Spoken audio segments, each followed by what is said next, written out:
Yo, yo, yo, yo, we are back. We are back to the Morning Vibes here on RadioUNT.net. Yo, it's 8 in the morning. Somewhere it's 8. I don't know. Somewhere else it might be a little earlier, maybe later. But over here in Orlando, Florida, it's 8 in the morning. So that means that we got our boy Canon with us in the studio. Canon, what up, brother? How you doing today? Y'all?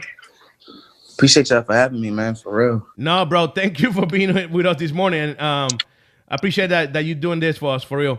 Canon, we're gonna be talking to you, brother, about a whole bunch of stuff. We got the album, we got social media, we got so much. Lucky got your social security number too, so we got so much for you, bro. Yes, sir. We got mad questions for you.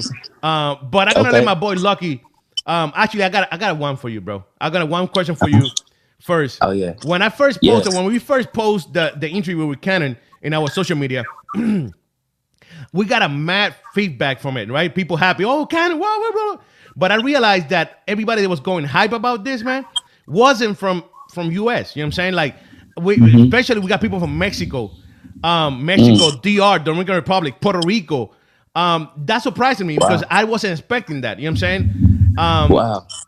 Do you know about your impact in the Spanish community with your music? Because I was, and I've been honest with you here. I'm being straight up with you. I wasn't expecting that feedback from the people and response from it. Do you knew that or not? No, I didn't know either, man. I love my Brown family, so but I didn't know that was the case. A lot of shows that we do here in the U.S. Sometimes we get like a rude awakening of who's our followers are when we do some of these shows, but since we don't, I don't often do a whole lot of radio interviews and whatnot. I didn't know. I would have not known that would have been a response. Yeah, bro. So I'm gonna give you, and for you to have an idea, and maybe there's something that you guys should be looking into it. Let me give you an idea of the country that was writing back to us. Because it was crazy to me. Like when I saw that, I'm like, do they people know the impact that they're having in the community, in the Spanish community? Because that's a big market. You know what I'm saying? Yeah. That's a huge market. The Spanish people is a lot of them down in South America and in Central America. Right now, let me tell you right now, we're talking about, it was Mexico, Dominican Republic, Puerto Rico, Chile. Wow. Chile. Who the heck would have thought that Canon would be in Chile? You know what I'm saying? The only shit that he knows is Chili's when he go and eat every Saturday night. Once again, shout out to Namibia, Africa. We got United States, Dominican Republic, Brazil, Namibia, Africa. Bro, like, it's crazy the feedback that we're getting back from this. Just a post. Do you guys, you Canon, let's go and talk to you specifically. Have you thought about reaching out? Like, if you didn't know that, now you know.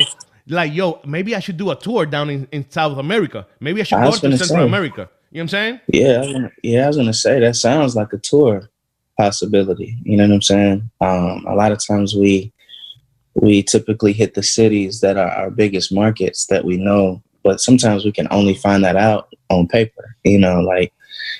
Just through the data that we have. And so, I guess the data that we have doesn't always reflect, what's going on the outside of the U.S., at least that I see. I'm pretty sure it's out there, but the data that's usually in front of me is usually this, our supporters that are in the States. But I love to hear that though, man. I mean, it sounds like we need to reach out and do a tour opportunity, man. So I'm 100% down. That's my people. There you go, Lucky brother. Go ahead, man. I got more questions, but I want to flip this between me and you, and that way make it fair. Yeah, man. Absolutely, man. Absolutely. I'm sitting here thinking about the question. I'm like, okay, Canon's on the line. I got to have the right question. And I've been having this interview in my head for the past 5 years. I said, if I ever get a chance to meet Canon or talk with him, here's the thing I'm going to say. And then you on the screen, it's like, dang, what I'm going to ask him? It's so much. But the first thing I want to start off with, we're going to talk about your album, Home, which I thought was amazing. I thought one of the greatest. It's a crazy album. But I want to get your perspective, Canon. Like I said, I've been following you since Loud Music. When I started following Christian hip hop in 2012 when I got saved, and you was one of those people that always stood out. The one thing knows the fast rapping, you was killing it on that tip, and then now you kind of slowed it down. But I want to give your perspective, kind of like a reflection of looking back at your career and where you at now, and what some things are you surprised about, coming from when you first started with Lecrae and being managed by Lecrae and being that guy, not managed but like mentored, and being on tour with him, to like what you're doing now, and what's some things that let me ask that question first. Like, what, just looking back at your career, what are some things that you're surprised about from then to now, as far as where you at? I think the surprising thing is the fact that I'm actually here. Facts. Usually for any artist in the industry, they typically have between 2 to 3 years, or if you reach beyond that, then it's like a 3 to 5 year gap. And if you reach beyond that, then it's like a 5 to 7 year gap. And then it's like 10 years in it. Sorry, I'm trying to get over this cold. So it's like part of my body want to cough, the other part of my body want to sneeze. Oh gosh. I don't know which one's about to happen. So for me to be able to do this 9-10 years is just crazy. Full time, I didn't think that would be possible, especially in the smaller market of doing Christian music. I didn't think it'd be possible, just because it's like, there's not that many resources in this market as far as like touring, or it's just as far as exposure. And so a lot of times you walk into it thinking that you're going to have a smaller cap of a career. And, every year, to be honest, it's been the opposite. It's been my career and platforms constantly growing. So it's just to be shocked. One, is just to be here. But then two, I think I walked into this with expectations that may have been off, just as far as just like our people, the Christian market, the support that we gained from our, Christian fans. I think my expectations were a little off, because when you think about it, the Christian market, it's more so a reflection of the church. It's God's people who loves God's music.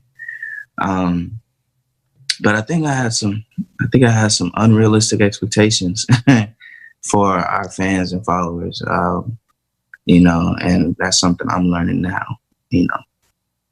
Gotcha. Yo, then, Lucky. I'm sorry, Lucky. Go ahead, I got a question for Canon before I forget, because it's too early to remember stuff. You said expectations, real expectations. Talk to me about that. How off were they, though? You know what I'm saying? How off were your expectations? and when you say expectations, what were they?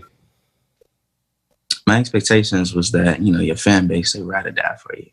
That was my expectation, and that they would be open to, the gospel.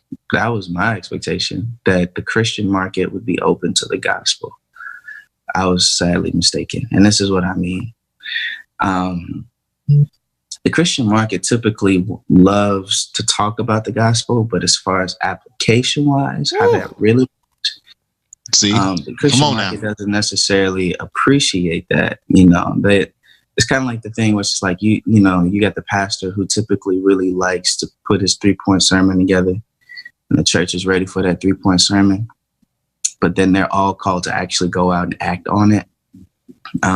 That's one difference. But then two, when you have the guy who's going to preach that 3-point sermon, and then you have the guy who's going to preach today. Like, he's preaching not only God's word for today, but he's preaching God's truth and how it connects with today. And so, like, sometimes I've been to plenty of churches. I hear a sermon and it has nothing to do with what's going on today. Absolutely nothing. It's like, it sounds great. It sounds really lofty, but it has nothing to do with what we're talking about today. You got people getting shot left and right by police officers. You getting guys who are getting away with just all kind of stuff in the government. People not looking after the individual who may be an alien or a widow or the poor. We overlook the poor a lot of times.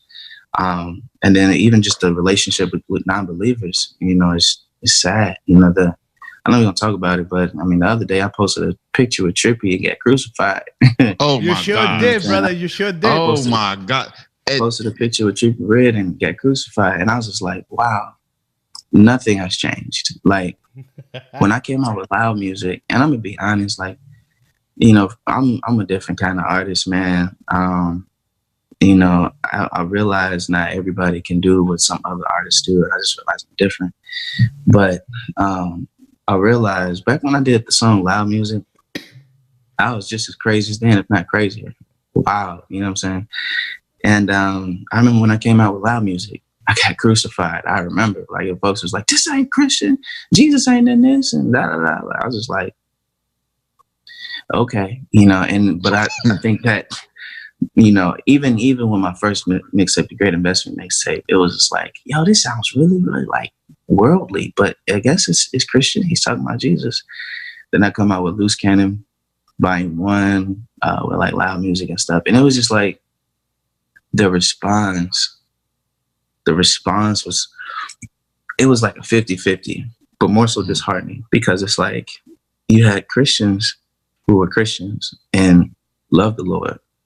But then when you got a guy that's like, yo, live out boldly, live unashamed, da, da, da, da, and it looks like a certain kind of way, they're like, this ain't Jesus, this ain't, you know, and it's just kind of, it just gets to the point where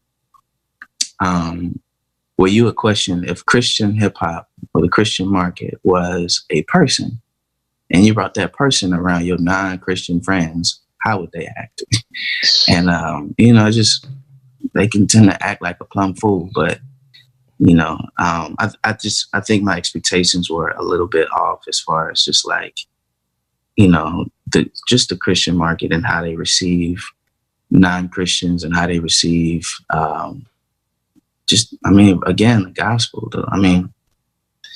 You know, like the Jesus that we serve to, you know, today was not the Jesus that people think Jesus was back in the day. I mean, Christmas, when we celebrate Christmas, if you celebrate Christmas, you know, Christmas for us, it was not Christmas for Jesus. Like, you know, the man was about to, like, he was being hunted as a child. They was killing babies and parents. Herod was killing babies and parents looking for Jesus. You know what I'm saying?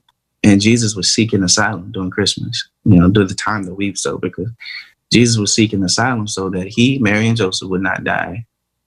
And he escapes to another place. You know, he escapes and they get away. And his life is saved by individuals that's like, yo, we'll take you in. Jesus was born poor in a manger. You know what I'm saying? Homeless. Like, Mary and Joseph did not have a place to go. They was running for safety, you know. But think about this, though. You know, when we have the Christian market and we say we love Jesus, but at the same time, we want to put up a wall that separates people that needs help, I don't think that's fair either. You know, I don't think that's very Christ-like at the same time. I would wonder what would happen if Jesus had to deal with having to cross over a wall, you know, and he couldn't have that safety. He couldn't seek asylum. You know, we wouldn't have the Jesus that we have today, but we think it's okay to divide people and keep people separated from liberty, from freedom, from joy, the pursuit of happiness, and it's systematic.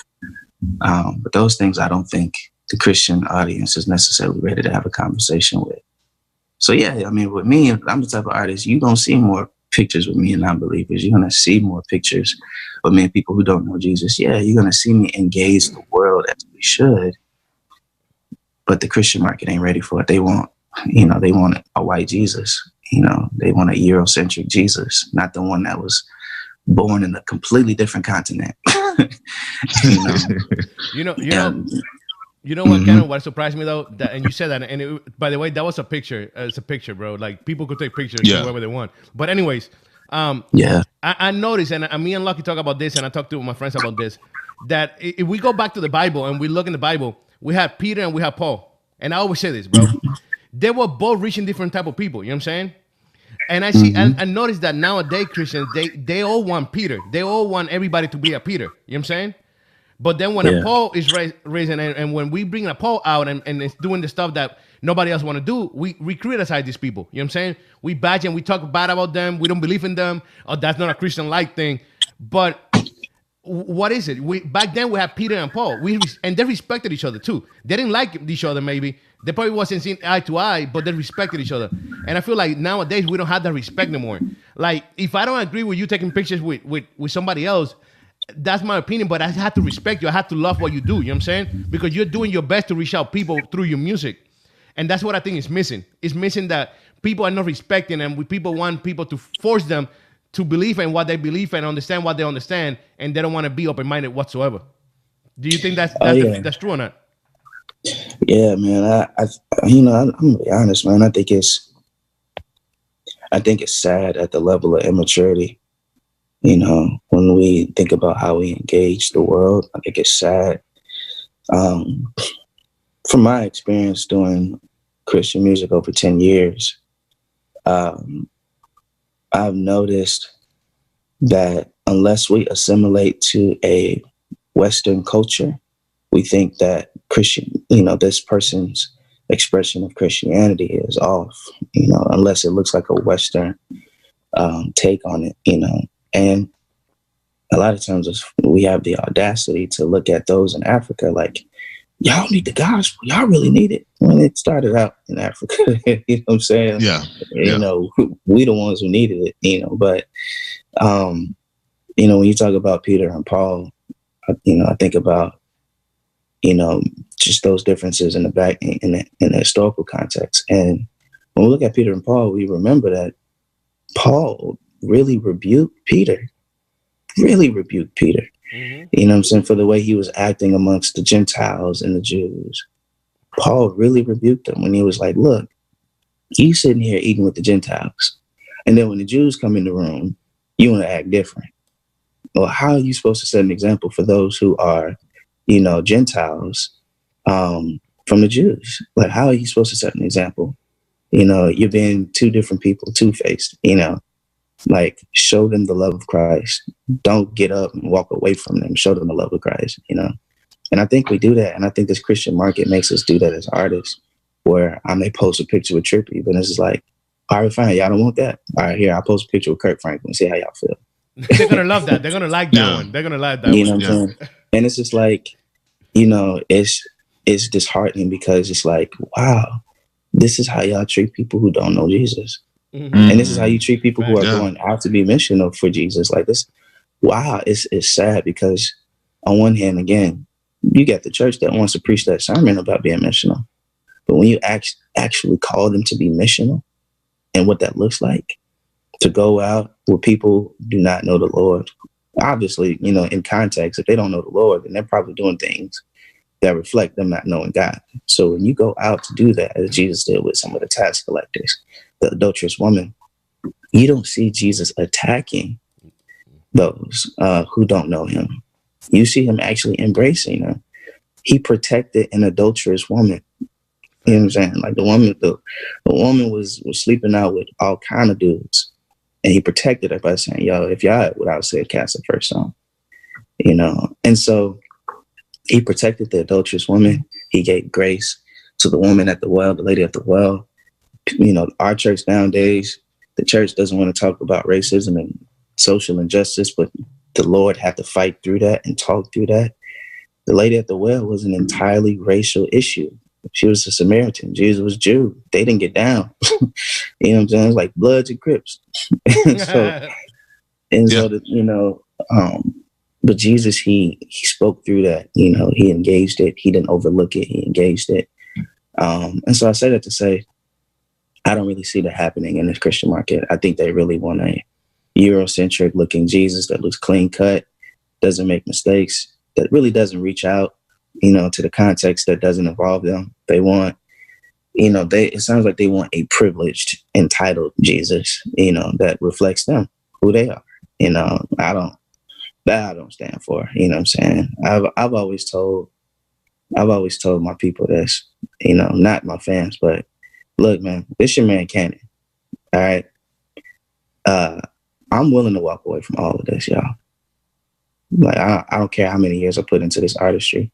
If I felt like the Christian market was stifling my ability to reach those who are lost, trust me, I will drop all of this. all that music, I'll walk away from all of this, just because I can't be held back by immaturity and ignorance. I can't, you know what I'm saying? If the Christian market don't want to grow up, you know what I'm saying, and, you know, stop judging people, because it's been an issue for a long time. You know, back in the day, with Ambassador and Cross Movement came out with My Clothes, My Hair. It was like 20, almost 20 years ago. Came out with My Clothes, My Hair. And he wrote it to the church. It wasn't to the outside. It was to the church. He wrote that song to the church, and he was like, yo, I feel like I'm not accepted unless my clothes and my hair looks like that of the church. And I don't wear 3-piece suits. I don't wear, you know, whatever y'all rocking. I mean, I'm rocking baggy jeans, you know, a polo and some Timbs with my New York Yankee hat on. You know what I'm saying? And he had to write that song to the church because he felt rejected by the church. And then you got the same thing with Kirk Franklin. When Stunt came out, who rejected him first? It was the church. You know what I'm saying? Then Lecrae goes out and tries to build with people that don't know Jesus. Who rejects him first? The church. I take a picture with Trippie Redd and I get crucified. Who reject me first? The church. So we see this historical judgment made by the church. And this is one of my personal issues. You see this historical judgment made by the church. And it's like, look, man, y'all done crucified Jesus already. All right? Yeah. Y'all already crucified Jesus. You ain't got to crucify your own people now. You know? So, you know, with that being said, that's what I mean as far as my expectation. My expectation was that, you know, the Christian market would be down for you. They ride for you when it comes to you reaching out to those who don't know Jesus. But historically, the response has been crucify, judge, and reject. And that's not godly. That's not godly at all. You know, but I've gotten to the point now where I'm just like, man, it is what it is. You know what I'm saying? I ain't look, I'm too grown to be trying to explain who I am and what I'm doing for people, man. The only person I gotta explain anything to is my wife and God. Facts. So, you know, I don't know explanations. Lucky, you got a question? Because I got one more, but we also got to jump and talk about the album. Do you got a question? Yeah. So my thing is, before we talk about the album, you said, and you did an interview with the Crew Hip Hop Corner maybe like a week or so ago, and you made a statement about how in the mainstream they can maybe get $40,000-$50,000 for a show, and if you ask a church for $5,000, they bat an eye. Could you elaborate on why do you think personally it's like that? And my second question with that is, do you think as a Christian artist that you will do more by going like I want to say secular, because I hate saying that word, but not catering so much to the Christian market, or marketing yourself maybe as a different type of rapper so that you can be more exposed to different things? Or do you think that you can do that with what you're doing right now? Man, from what I've seen, no. Look, man, it's the reason why you don't see none of us Christians at the BET Awards. We don't get out. It's the reason why you don't see none of us at, Coachella, or Pay Dues Festival, or, what's it called? Hot 97, like festivals, because we don't get out. Like, the Christian market is way too intimidated by the world to engage it. And that's just the truth. They are afraid. They are scared. They are highly intimidated by the world. And that's why they don't engage it. Me, I'm not afraid. I can be in the back with some of what people may consider the worst and still be fine, but oftentimes it's looked at upon as you selling your soul, or you are walking away from the faith just because you no longer want to stay in the Christian bubble, but you want to expand and reach those who really don't know the Lord.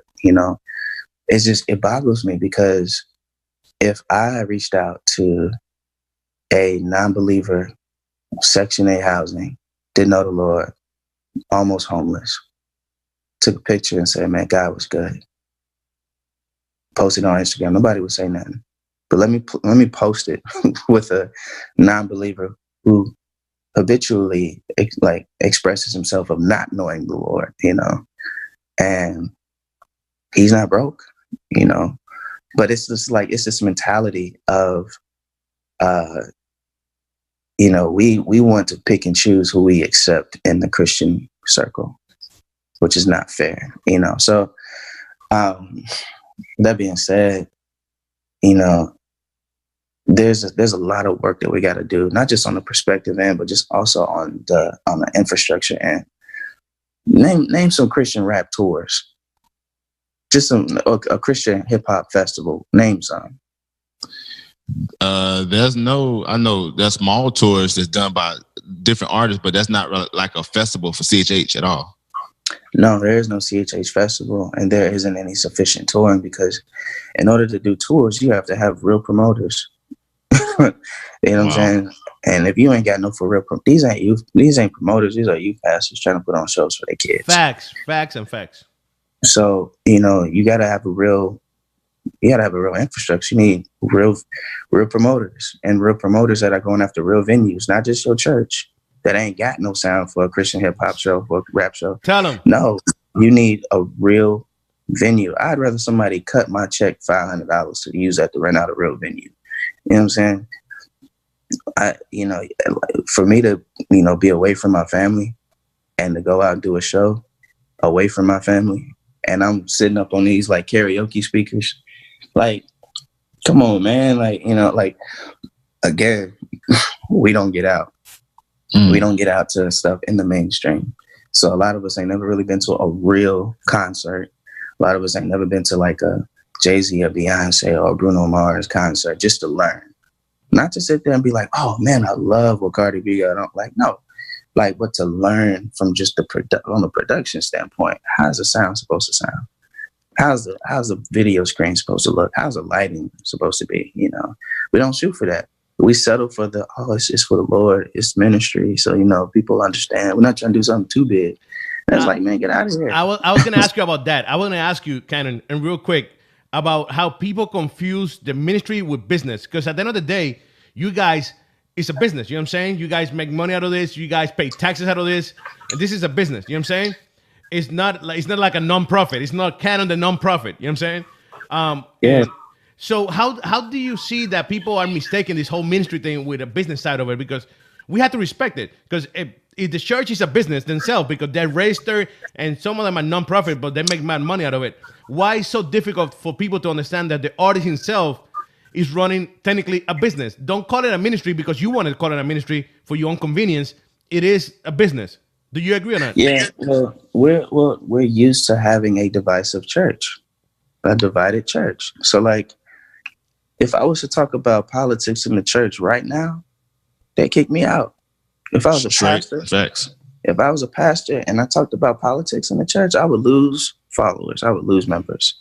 We, as a church, historically, we have separated everything from the church. We haven't done a great job of bringing things in. We've done a great job with dividing people. We're divided.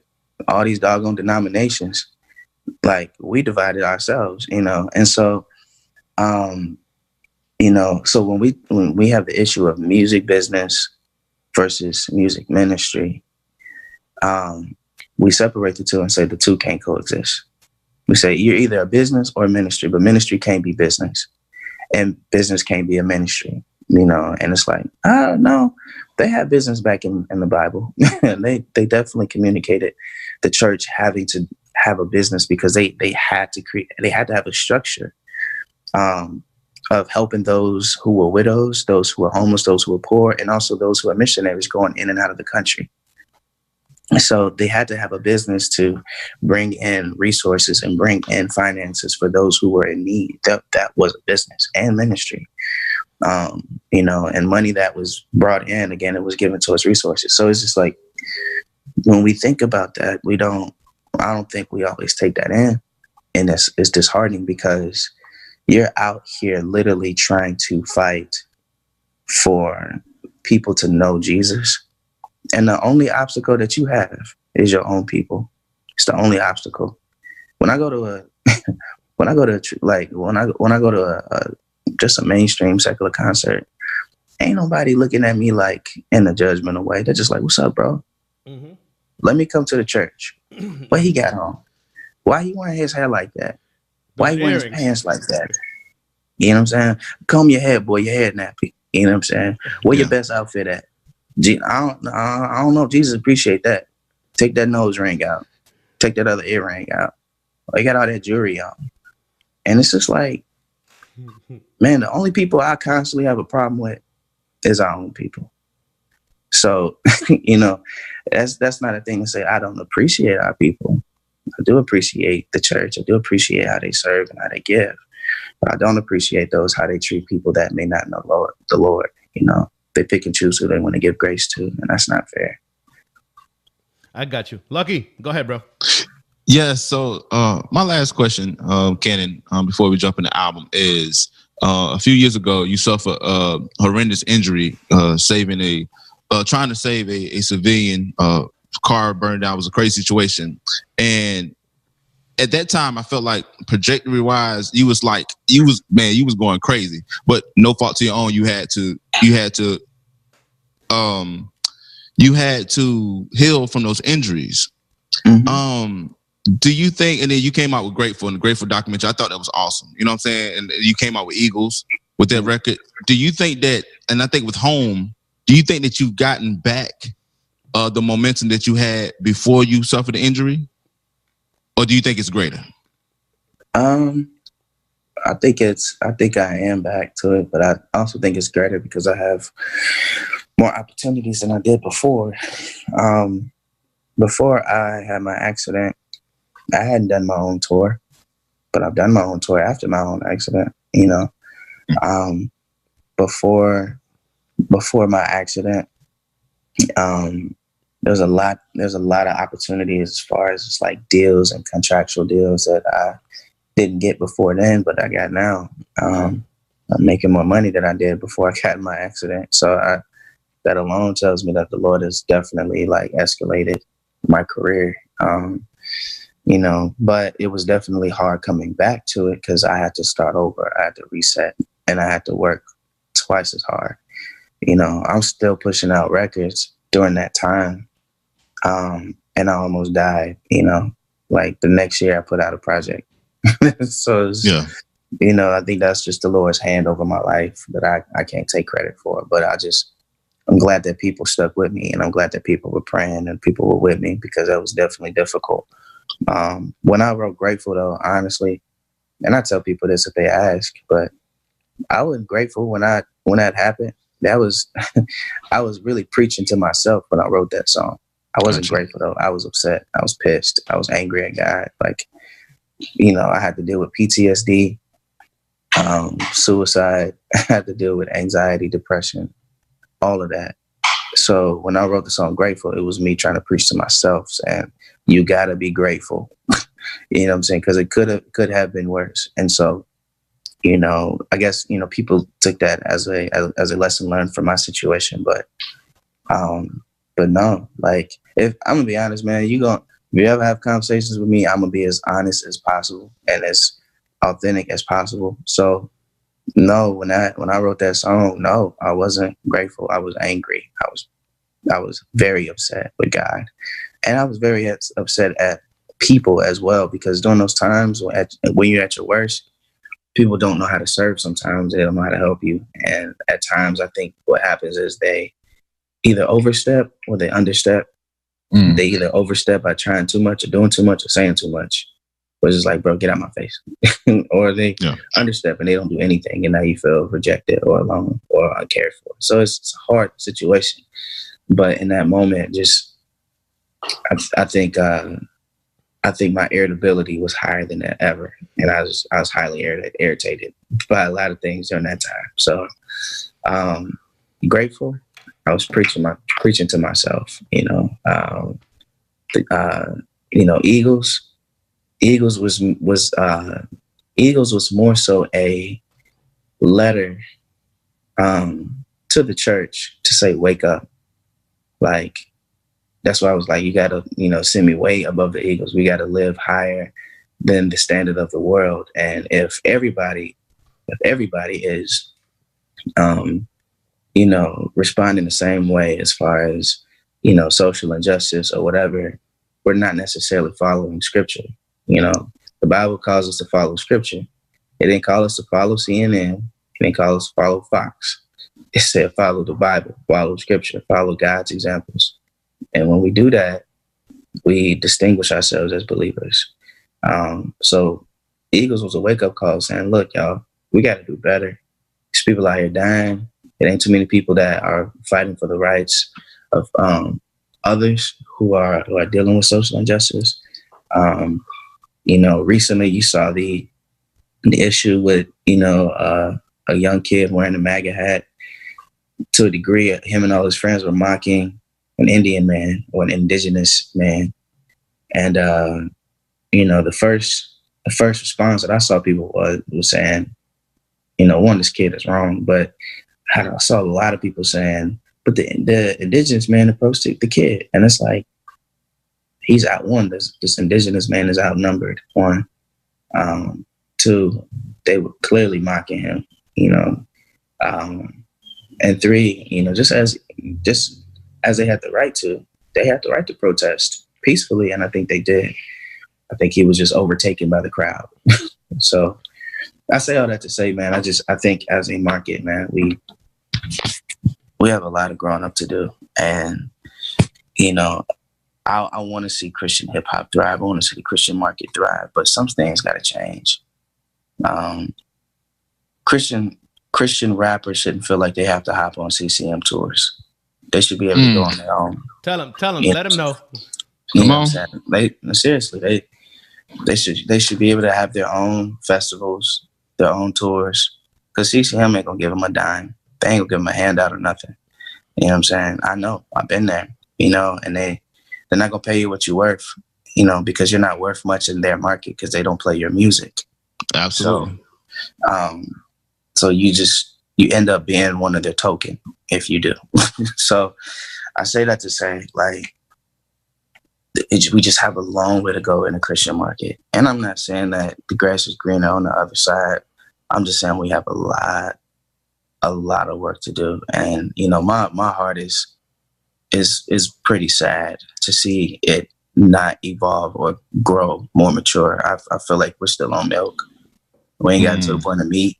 Wow. And seeing that this has been something historical that has always been there, I'm just like, I don't really know exactly how much I could look forward to.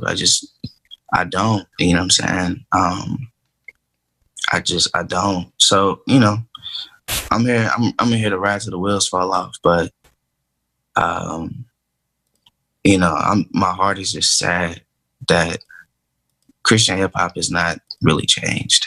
It's changed in like quality when people release their music. And, shout out to Doc and Derek for doing like RMG Amplify, where we help people, we give them resources so they can do some of the things that they've always wanted to do in their career. But again, going back to what y'all was saying, for people to flinch at me asking for a certain amount of money, whether it's $2,500 or $5K or $6K, like, they don't understand how the rest of this works.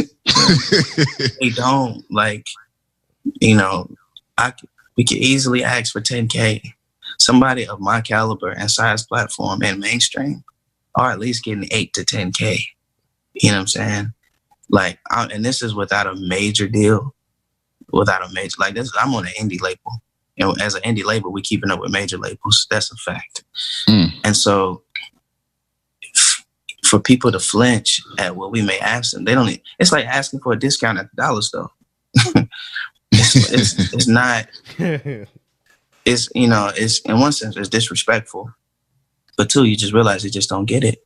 When I sell beats and I say, hey man, I just want to sell them for like $300, folks be like, what's your bottom line on this instrumental? I'm like, it's people out here charging $10K for instrumentals. I'm asking you for $300. You flinch at it. Okay.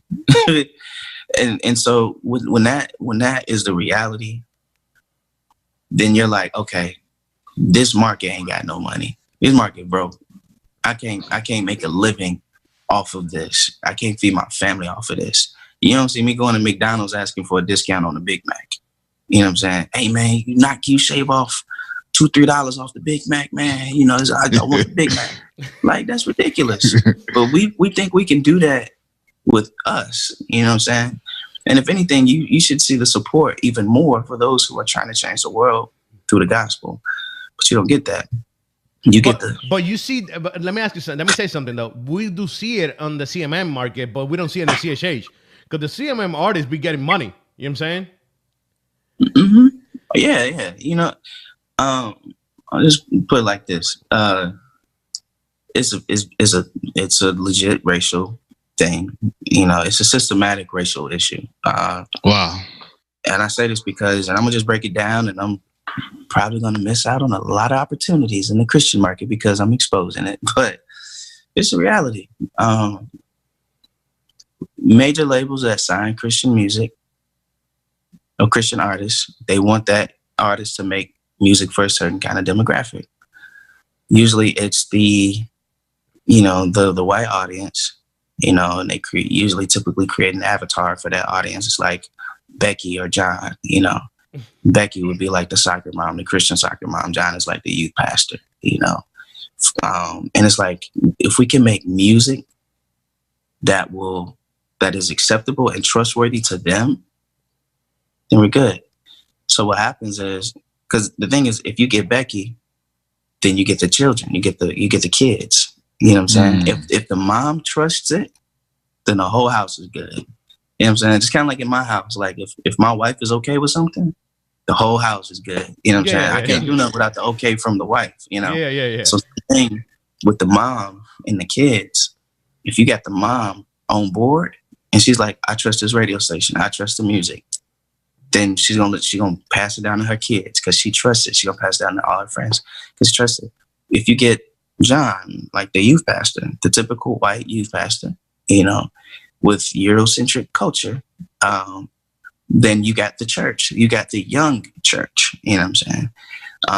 But also you also get the rest of the church too. And so when they create this music, this CCM music, they create it for a white audience, right? So when you see the radio, when you see songs that are played on the radio and the CCM based, a lot of times it's going to be a white artist, all right? And then the festivals, this has all circles around. The festivals only want to play who's on the radio. And the ones on the radio, the only ones on the radio that are reflected are white artists that appeal to white audiences, no matter how you put it. And so the festivals on their main stage, they will only put the ones on the radio. And the radio is systematic, you know. And then the conferences only want the ones at the main stage at the festivals. So now that's how it goes back to the church. The church circles around and does church conferences, these big church conferences, and they only want the ones at the main stages at the festivals. Who are at the main stages at the festivals? The ones who are on the radio. Who's on radio? Predominantly white artists. You know what I'm saying? So it's a racial divide of a system. And unless, you know, our brown people say, hey, we want to sit at that table or we're going to create our own, we're going to be struggling. That's why I'm not worried about being on a CCM tour. I'll take it. I'm not worried about it just because I know what that ends up being at the end of the day. At the end of the day, they're going to give me a crazy slot. I'm not going to get paid. You know what I'm saying? Not even close to what the main stage artists are getting paid. Especially when even our streaming numbers are doing, if not as good, better than them. You know, but it's a systematic divide. You know, I've seen it in my own career. I've seen it when I was traveling with Lecrae. It's the same thing over and over again, you know. And, you know, if I talk about it, I'm a threat to them. You know, if I talk about it, that can cause problems for them because then they begin to look like, wait, so is this true? So that's what you got to deal with after a while. Is this true? Because if it's true, how does this reflect how the church is supposed to, you know, like respond to the world and to the industry? You know, and so, but that's the Christian industry. The Christian market is a predominantly white market, you know, and a lot of times the people of color get left out. So there is no representation for those who may be Latino. There is no representation for those who may be of color and of urban background. There is no representation. There are no resources. There are no outlets. So what does that say for Christian hip hop in the next 5 to 10 years? When you give, and y'all know this, when you have a body, you have a group of people that have no resources and no outlets, what happens? Dies out. It dies. It turns into the worst ghetto and it dies. You know what I'm saying? They become marginalized and systematically pushed away. And that's what happens. I mean, whoever gentrified the mess out of the Bible did a good job, because now it reflects in everywhere else. Whoever gentrified the Bible affects all of us. Whoever gentrified the Christian market messed all of us up. And that's why you got artists like me that are like, you know what, here, when Christian opportunities come around, I take them. But they're not my only opportunities, trust me. Because if it were, Canon would not be Canon.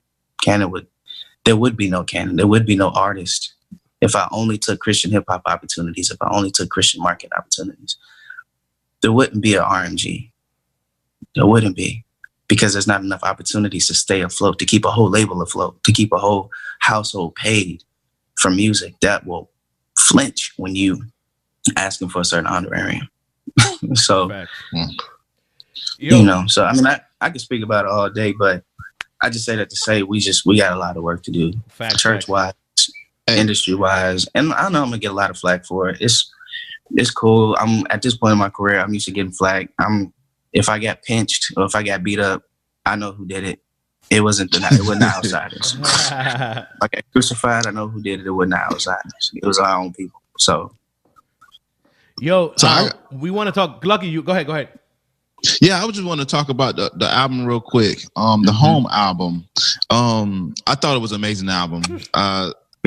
When I rated it for my top 10 albums of the year, I said it was number 3, even though it came out fourth quarter, which is usually usually rated at 2019.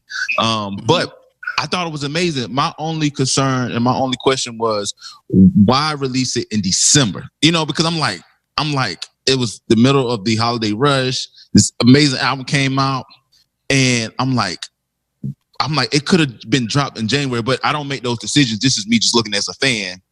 But, you know, talk about the making of Home. And actually, I know it was strategic when you released the album. Just talk about the process of Home and why you decided to release it in December. Let me answer the December question first. A lot of it, this is the day and age of streaming. So a lot of people don't have to worry about paying extra for an album. They're already paying a $10 subscription. Yeah. So when it loads up, you just got to go to it. You know what I'm saying? It's not like you got to come out your pocket extra. It's like, oh man, the album's out. I got to go to Walmart with my $10 and pay for this. No, you already paying $10 for a subscription that allows you to listen to all of my music. Gotcha. Just get it when it come out, you know. You know, the Home process was good. It stretched me. I was able to work with different artists and different people. I remember going out to Fort Lauderdale, Miami, you know, to be stretched out, you know, to be stretched in my, you know, my gifts and my abilities, from people like D-Flow or Butter P or Young Sidechain, you know. By the way, like, I hope, like, you know, if it rubs people the wrong way that I would hang with a non-believer that don't know Jesus, they're going to get a kick out of producers who produce for non-believers. You know, all in for it. You know what I'm saying? That's just, again, people got to eat. And if you ain't providing, if you ain't putting up no money, it's like put up or shut up. Don't tell a man how to make his money when he got to provide for his family, unless you're going to do something about it. So he just went for the layup. Oops.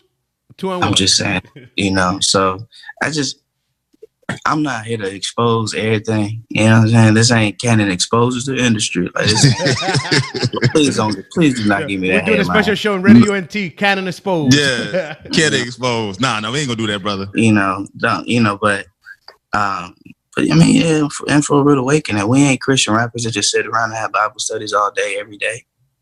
No. Like we some real people. I got a real wife and I got real responsibilities. When them bills come, I got to pay real bills. So Going back. The home process was dope. And I was able to kick it with some really dope producers, some dope writers. Shout out to Young Sidechain. He helped produce, he produced the title track Home. Fire. You know, he got a real big hit producing for Gucci Mane. Like, but that's what I'm saying. You got a guy who creates an incredible record, you know what I'm saying, with me. And it pushes people to scripture and self-reflection. But they don't know who that producer is producing and the work that he's done for the kingdom, you know. But they'll look at him and be like, see, you being double-sided now. You being double-minded now. Can't do that now. And it's like, man, look, unless you paying his bills, shut up. just shut up. You know, sometimes I just want to shut up. You know, like some people just talk too much and put their nose in business that really ain't their business. So, but yeah, shout out to people like Young Sidechain and D-Flow, Kardec, who kills it all the time. You know, shout out to the team. Yeah, like, it was a really dope process. I had a long time to make a lot of music and sit on it for a little bit. Project was done way before we released it. I just had a good time to sit on it and reflect on it. But yeah, loved it. Yeah, it's amazing, man. It's amazing that the last track you did with Nobly. I'm getting tongue tied. Mowgli the Iceberg. I don't know why I'm getting so tongue tied. The Home, that record was dope, man. The whole album, Pac-Man, you know, with Aaron Cole. God, Lord of Lies. I was just Bam. It's so many different. And then I listened to it maybe 5 or 10 times. Just listen to it. Just like it has sonically, it has a pleasing listen behind it. And I'm like, man, Canon really did his thing on this thing, man. I thought that it was, man, you deliver on this record. To be honest with you, man, man, this is I think it's dope, man. And my question to you with the streaming and everything goes with that. Do you feel pressure you got a great album? Do you feel the pressure just to work this album until maybe later on this year or next year? Or do you feel the pressure to release more music because of the market we in now of streaming? Whatever pressure that's there is pressure that should be there. So if I just put out an album, I should feel pressure to tour that album. That's normally what you do when you release an album. But because I'm a full-time artist, and I make a living off music, I should also feel the pressure of putting out more music. It's my job. You know what I'm saying? And again, if people aren't full-time artists and they don't have to live off this, they may not understand, and that's cool. But that pressure is pressure because I have to that's my job, you know. And it's not even a pressure, it's more of an expectation. It's like I'm expected to put out more music. I'm expected to work this album. I'm expected to release tons of singles. You know, Derek released 4 projects. Derek Minor released 4 projects. That is normal. That's not out of the normal. That's not out of normal at all. I mean, the average artist, I'm put it in perspective. Look, in our market, you know, we may be well known, but if me and Derek, as big as Derek's platform is, if we were to do stuff in the mainstream market, don't nobody know us. We're new up and coming artists to them. You know what I'm saying? Even Lecrae, we're seen as a new up and coming artist. You know, in our market, he's like, oh my God, it's Lecrae. Oh my God. And it's like, outside of this market, don't nobody know him. He had to really work that, you know what I'm saying? Because nobody really knew him, you know? So I said it to say, we barely scratched the surface. We barely scratched the surface and what we put on ourselves as far as expectations wise. Like I said, Derek put out 4 projects. That's normal. That amount of music, that is normal. And if we're not even doing that, we got some bad expectations as far as how far we want to go, you know. So I say this, you know, when you got a guy who often speaks about the issues that are there, you know, kind of like, you know, if you're like always talking about racism and you're a black guy, then you're seen as the angry black guy. You know what I'm saying? Because it's like, if you're the only one speaking about it, then you will come off as an angry black guy, you know? And I realize that a lot of times I'm passionate about talking about how we can grow as an industry. So I'm probably that angry industry guy who's just like, look, man, I really have a lot of hope for our industry, but I just know we got a lot of work to do. But I'm not gonna sit around and mope about it. Like, I'm gonna go out and still make differences. I'm gonna go out and still make records, and I'm gonna also go out and still cash these checks because I got to feed my family. We got bills. Facts. You know what I'm saying? So my career is based off prayer, and it is also not based off prayer. So we have to be practical in how we go about like pursuing a career, not just hypothetically, you know. So, yo, Canon, 2019, we just starting. You said that the right move should be a tour. So should we expect a tour from Canon in 2019, or what is next for you in 2019? 2019, I'm about to release a song sometime this month, I think, if not next month. Can't tell you what it is. A surprise for my day ones. But I'm releasing more music, more projects. I'm working on a project now. Also, I am touring. Yeah, I'm touring with Derek Minor again. I'm also touring my home album as well, and we might hit up a couple festivals. Depends on what they are. We already had to turn down one or two just because we just felt like, again, it was the same thing. It was like, y'all want us to perform for free, pretty much. Wow. They don't understand what that does. So, yeah, man. I have a hard time with being, with just having to be okay with how things are. You know what I'm saying? Sometimes people just say, just be okay. Hey, this is how it works. This is how it is. It was like, dang, that is not how it got to be. Like, that's not how it got to be at all. But I mean, if that's how you feel, cool. You know, but me and Derek, I think we've done so much in our own career. I think there's certain things we're just over. And I can't speak for Derek. But I know for me, there's certain things I'm just over. So when I see the stuff like that, like the whole Trippie Redd post thing, I'm over that. Like I'm not really fazed by it. It's disheartening as a mug to see our people still act immature that way. But I'm over it, man. I'm over. That's just how they are. That's just how they are. And I wish them the best. You know, the funny thing is, you would have taken a picture with an artist that they would have liked. It could have been whoever, I don't know. Could have been the guy from Maroon 5, for all I know. And they would have been happy with it. You know what I'm saying? Oh, yeah. If it was Beyonce, they would have been like, oh, my God, you got it with Bang. You know? Yeah.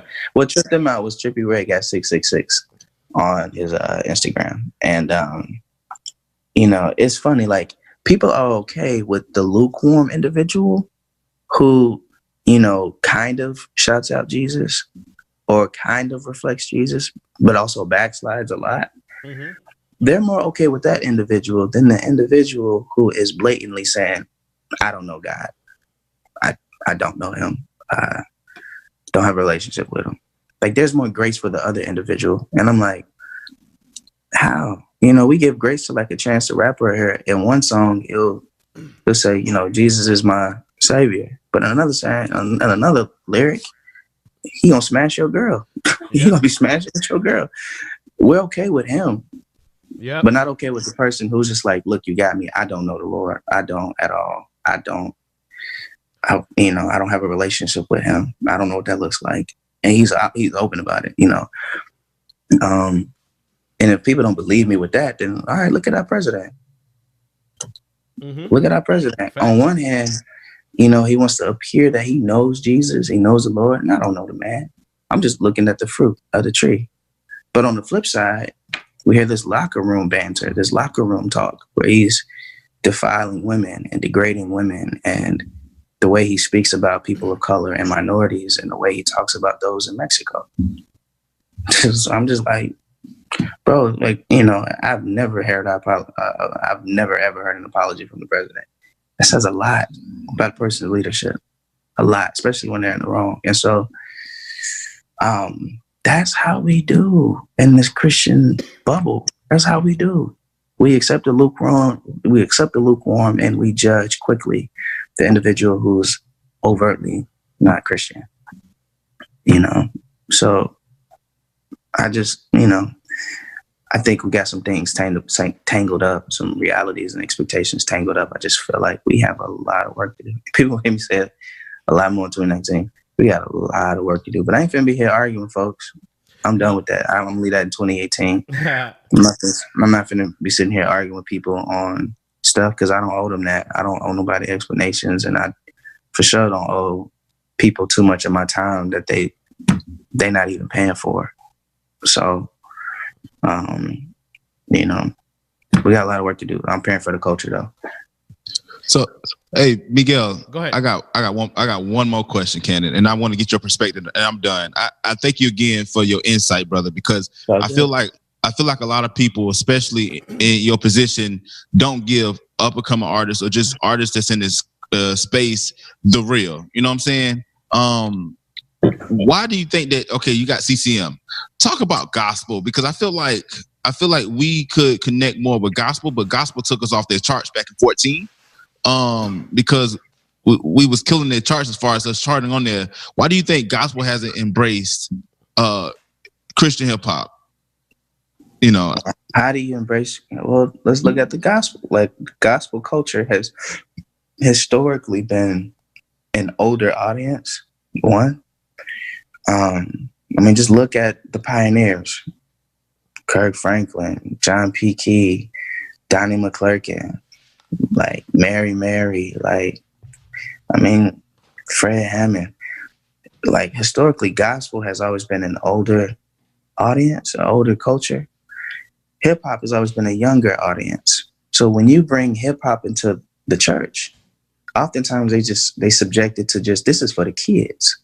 This is only for the kids. So it's not really taken seriously.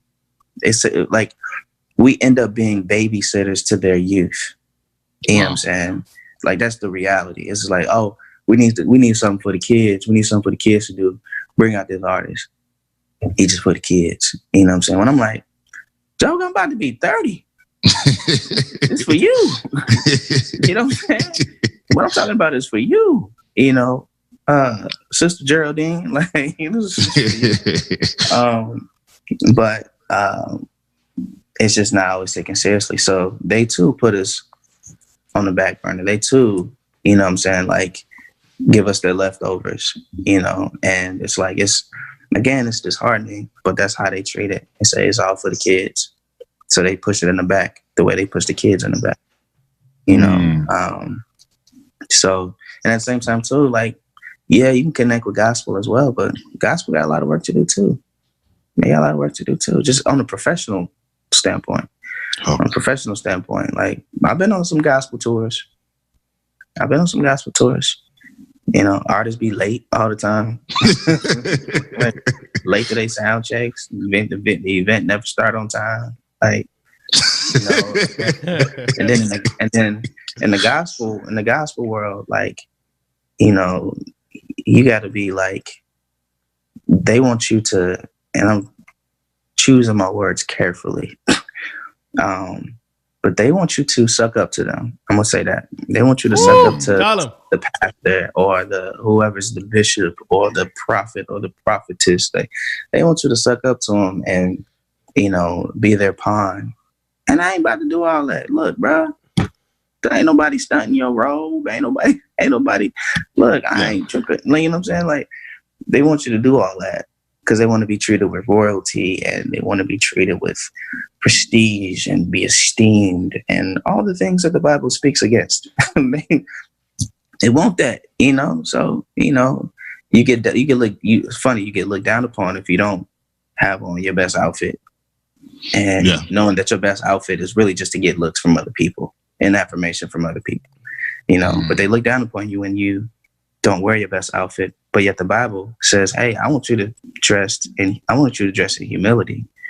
shamefacedness. In other words, someone who is not looking for attention. But we do the opposite in that market too. So I just, yeah, either way it go, man, you're going to have problems, and I'm okay with that, man. It is what it is. You know, you're going to find problems everywhere. Nowhere's perfect. That's why I try to pick and choose my battles, and I try to appreciate people for where they are and who they are. It's hard, but I try to do so. Facts. Amen. Yo, Canon, brother, we really appreciate it. People don't know how much info. I got text messages like, yo, this is the best interview ever. He's just speaking facts, inside the truth. People are going crazy. Wow. But yo, brother, thank you so much. Thank you for taking your time. Thank you for being here with us and really speaking your mind and being honest and truthful. Not that many people. I wish that more artists will be able to do this. You know what I'm saying? Because it's facts. We need to be real and without being disrespectful. You know what I'm saying? Being respectful to other people, but we still need to be real about how you feel. You know what I'm saying? It's really important to do that. You want to know why they're not real? Go ahead, you want to know why? Come on. I'm gonna give you one last nugget. They're not real because they're either somebody's pet. They're either a threat to somebody or somebody's pet or somebody's prized possession. And that's why they're not speaking out. And when I say threat, I mean, like, people of color has always been somewhat a threat to people who are not of color, you know? Whether it's, it's the threat that the black man is going to rape my household, or he's going to steal from me, he's going to do me wrong, he's going to lie to me, or the black woman who's seen as Aunt Jemima, or or Jezebel, or Big Mama, but not this person is to be adorned or cherished, but just seen as, oh, he gonna sleep with my wife, he gonna sleep with my husband, or she don't sleep with my husband, or she trying to get something from my man, I don't trust her, or she's not trustworthy, and so you're a threat to society, or vice versa with people that are from Mexico. It's like, oh, they're a threat.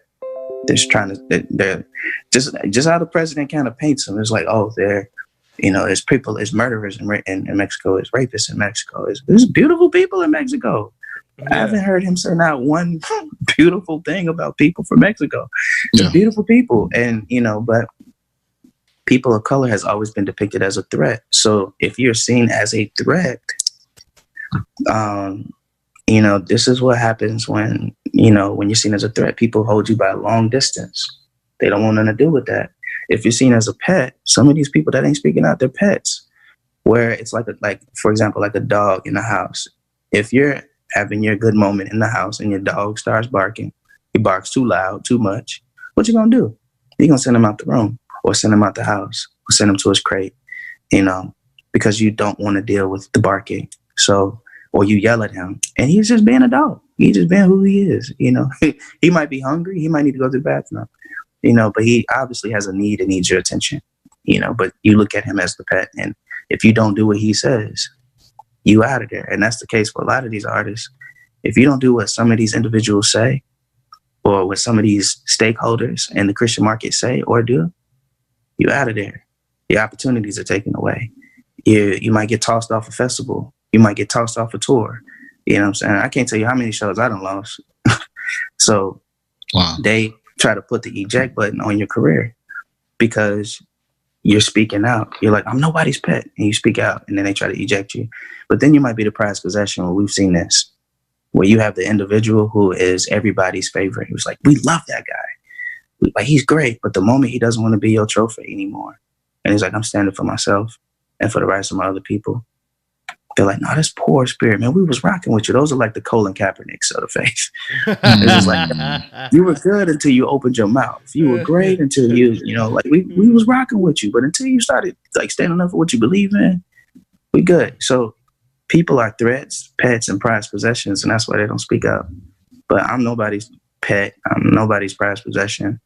And I know people are threatened by maybe some of the things I may say because it's true. But at the same time, like I said, like, I'm not just trying to have my hand in just the Christian market alone, because the Christian market likes to dictate how far you can go, where you can go, how you do it, how you're supposed to look, how you're supposed to be a Christian.